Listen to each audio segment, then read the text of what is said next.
你看我超大力吸都没事，真的没有酒精感，对啊，完全没有那个酒精刺激感，完全没有很神。奇耶！是美国单一麦芽威士忌都会这样吗？有，你看这个墙壁，墙壁、泪角啦，墙壁，你弄表啦，你。我不是要做一款随波逐流的单一麦芽威士忌，我要做一款真正道地的美国风格的单一麦芽威士忌。欢迎收看李耀社长来啤酒，我是李耀。有啦。你今天怎么没有讲我是舒服？我才想说你怎么没有讲？我没有讲是不是？对啊。你知道吗？因为上礼拜那个大 S 的事件，对不对？什么意思？我们就要祝福他。如果我不能给你幸福，我就只能给你祝福；如果我不能给你祝福，我就让你舒服。不好笑是不是？这梗铺的不好，对不对？哦，对不起，对不起。各位，上个礼拜，刚发表了美国单一麦芽威士忌。我看到这个发表会的时候，我就兴奋，因为不得了了，它根本就是在重新定义美国单一麦芽威士忌。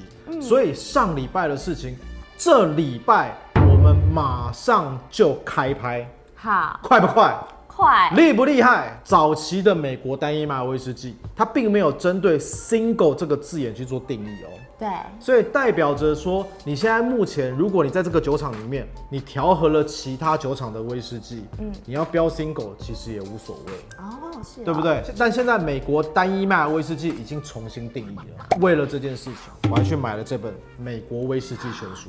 哇，你好有上进心哦，社长。对，而且你看上礼拜的事情，我整整花了2天的时间把这本书看完了。该不会是一天看封面一天看封底吧？最后我的感想是，我们还是不要好了。我们还是，所以你们要讲，我们还是认真喝酒就好了啦。这个实在太困难了，你知道吗？没有提供一些简单的小知识。我看了2天2夜啦，那也睡了1天1夜。可是真正的威士忌定义当中，我觉得还是要稍微说一下。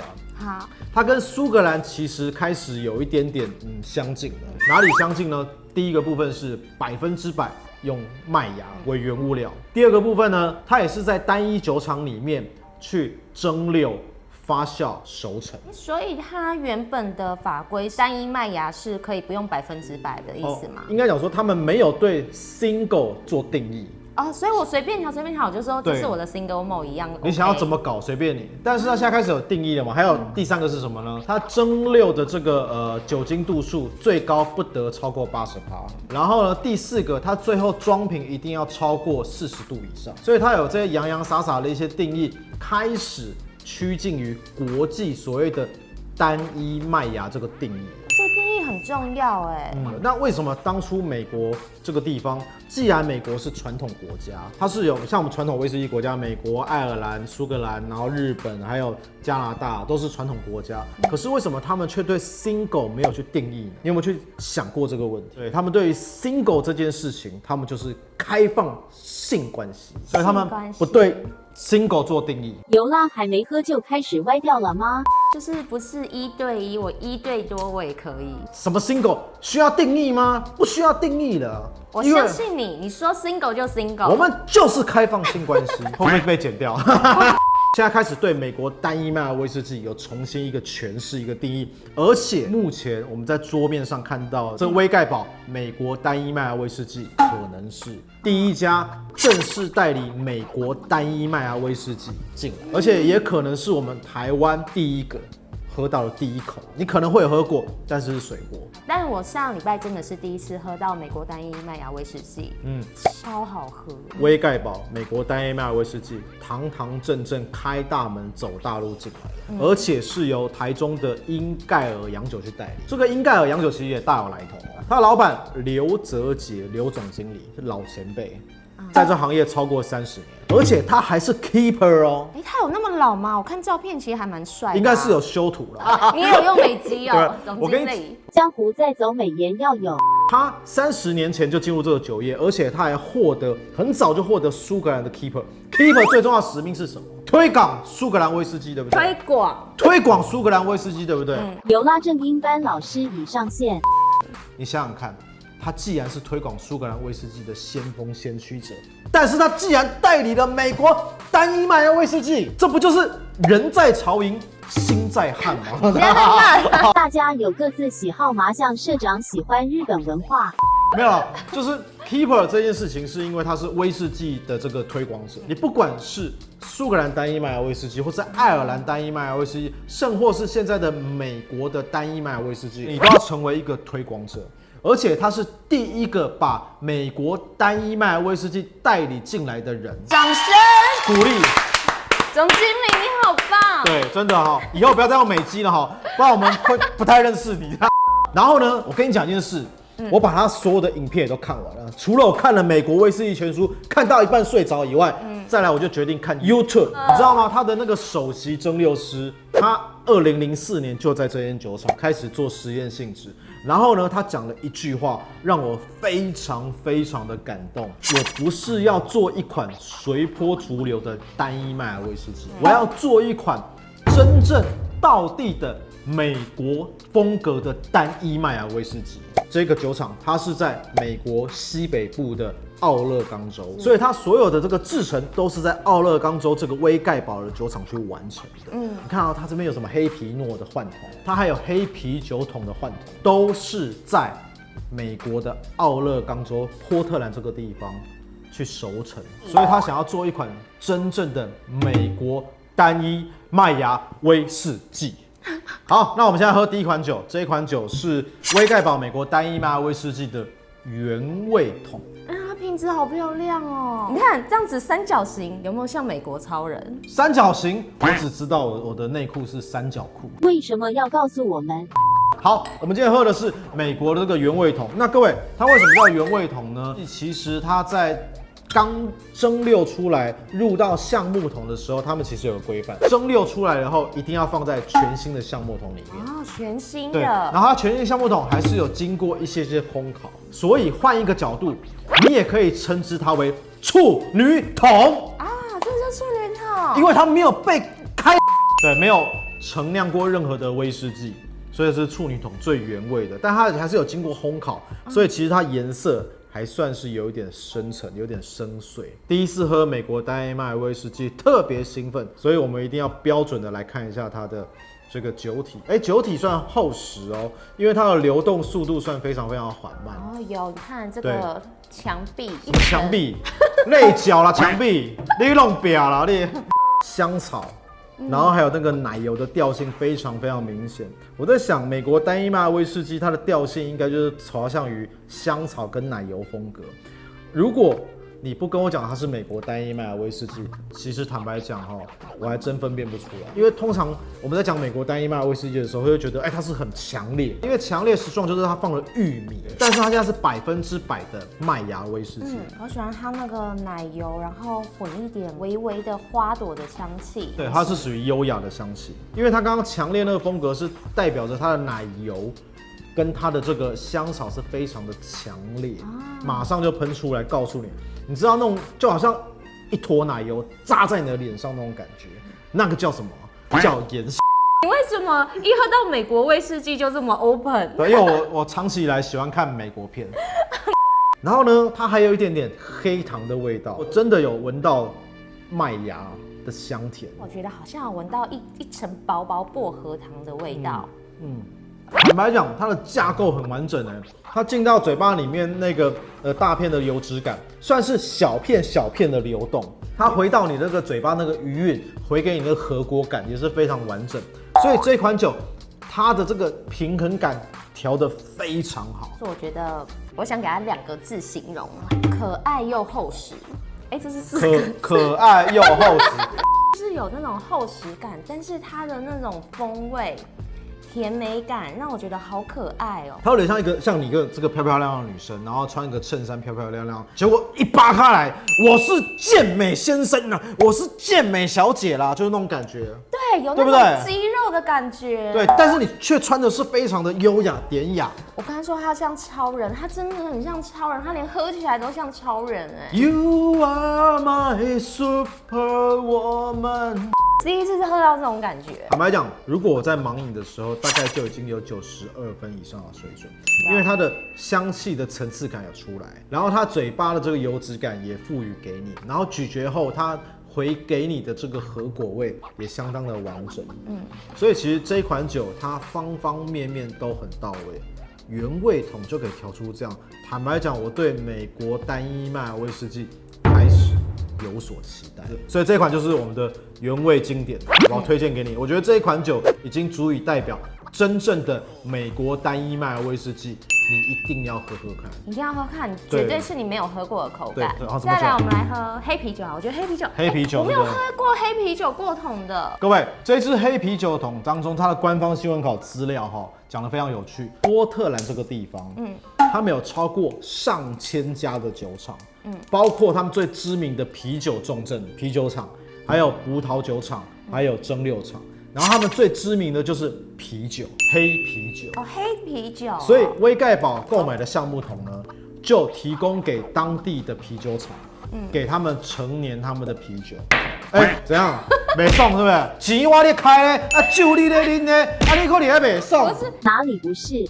所以刚刚讲到他把这个橡木桶给了这个啤酒厂，陈年啤酒后再把它拿回来，再装威士忌，所以这就是过黑啤酒桶，而且是100%当地的奥勒冈州的啤酒桶。它的酒精浓度是46%，46%，比刚刚多1%，很赞呢。不是只给你40%，它从45开始起跳，果然对，这是原味，果然符合美国人的个性，这样就是要刚强强烈。哇，它闻起来真的有那个啤酒精酿啤酒的香气耶，有一层花香。它先熟成3到4年的时间，再换到黑啤酒桶里面1年，通常过桶都是过半年但它既然吸取它的精华，吸了1年，对不对？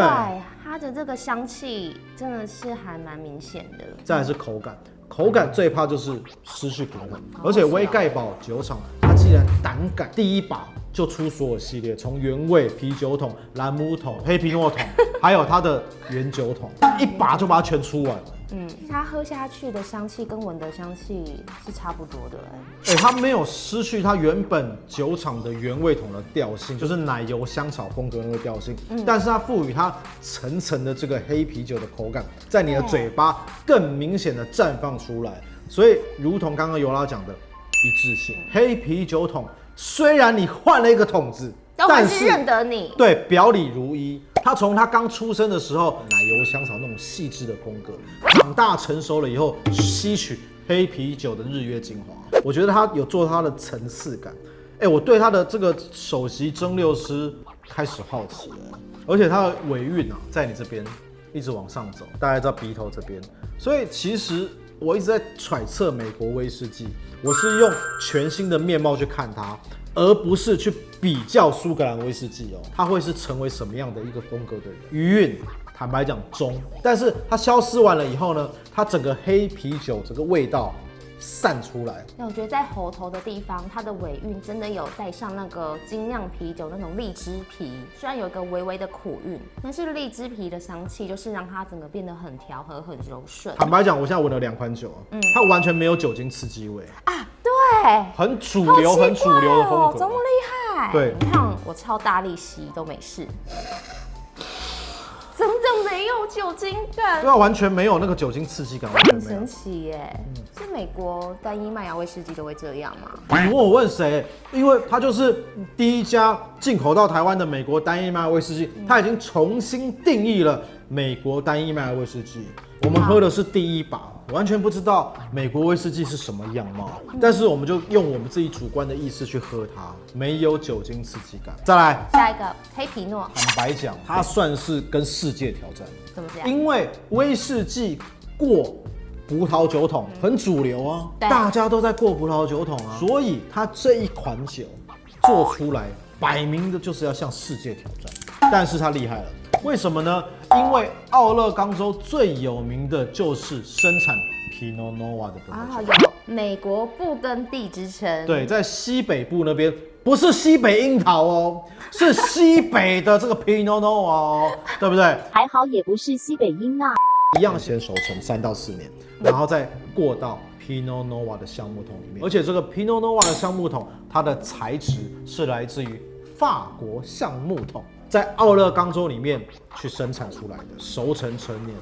我觉得它的每一个过桶的特色都好明显。对啊，这款酒一闻就是深色果实、梨子、乌梅、肉桂。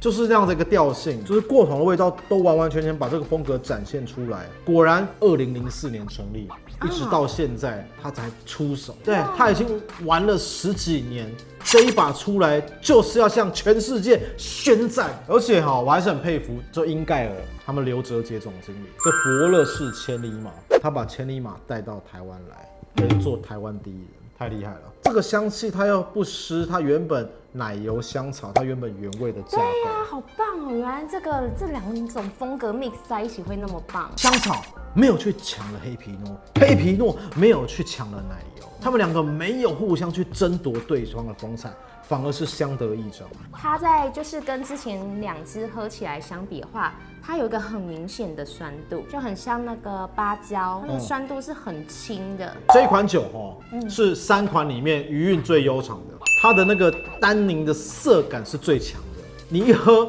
就知道它就是过葡萄酒桶。说实在你叫我盲饮，我也喝得出来。它的风格真的好明显。对，非常非常明显。我就告诉你，我就姓皮，我就是黑皮诺。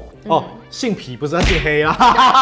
真的很感动，它的味道真的就是他跟你说我过什么桶，你就真的可以喝到那个桶的风味，不像是外面很多威士忌，就是说我是什么桶什么桶，你喝下去就说是吗？然后就觉得好多问号，就觉得说也不一定真的有喝到那个风味。每一款酒从这个经验值一直往上攀升的，经验再经验，这就是所谓的欲仙欲死，死完再死那种感觉。好累哦，不要再来了。尤拉已经不再为社长的烂梗买单。下一支更厉害了，真的吗？就这一支，是而且它很厉害哦，它的莱姆酒桶是过高级莱姆酒的酒桶。这个兰姆酒啦，我们讲兰姆酒不是莱姆酒。尤拉正音班下课，换里奥教授纠正尤拉。这个兰姆酒，我在官方资料的话，我在看他们这个老板 Thomas， 他特别喜欢这一款过兰姆酒桶，而且这支酒是他钦点一定要出的。为什么呢？它怎么跟我喜欢的一样？因为这一款酒是在瓜地马拉去酿造，它酿造完了以后呢，整个酒桶运到了奥勒冈州波特兰这个威盖堡酒厂里面去熟成，熟成完了以后再把酒抽取出来，然后再放入原本的威盖堡的这个威士忌。那么高刚？对，就熟成。为什么呢？因为老板 Thomas 他是瓜地马拉人，所以他对这一个兰姆酒从小喝到大。有这种钟情的感觉，所以他决定，既然要过桶，为什么不过自己家乡的桶子呢？所以这款酒是他唯一钦点的。你去看他的 YouTuber， 他所有的酒款当中，就这一款酒他有入境。我们来尝试一下，老板到底是喜欢哪一种风格的？这个女生一定会很喜欢。上周去参加品酒会的时候，我们同桌就有一个很有气质的女士。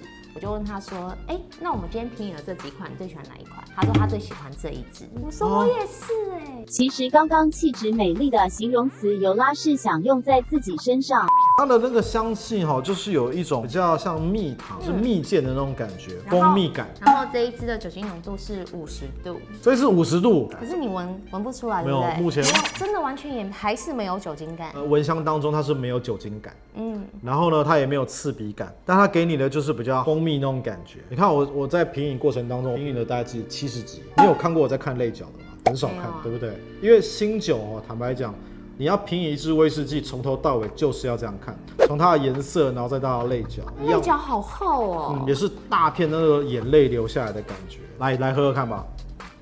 它嘴巴里面那个椰子感很浓郁耶，椰子，清新的麦芽也有，酒体其实也是属于小片油脂感。可是它包覆在口腔里面的感觉还蛮久的耶。它的余韵比较好，算是真的是非常的悠长，还有一些兰姆酒桶。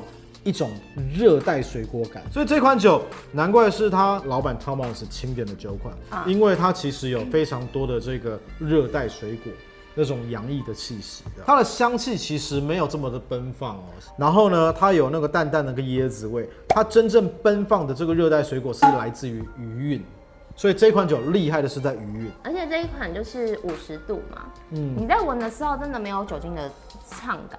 可是你喝下去的时候，舌头上面其实会有一片稍微火辣的感觉，它可以就是让它的就是原本的甜更平衡掉。喝了就像一杯忘情水啊，给我一杯忘情水，让我一夜不流泪，像不像？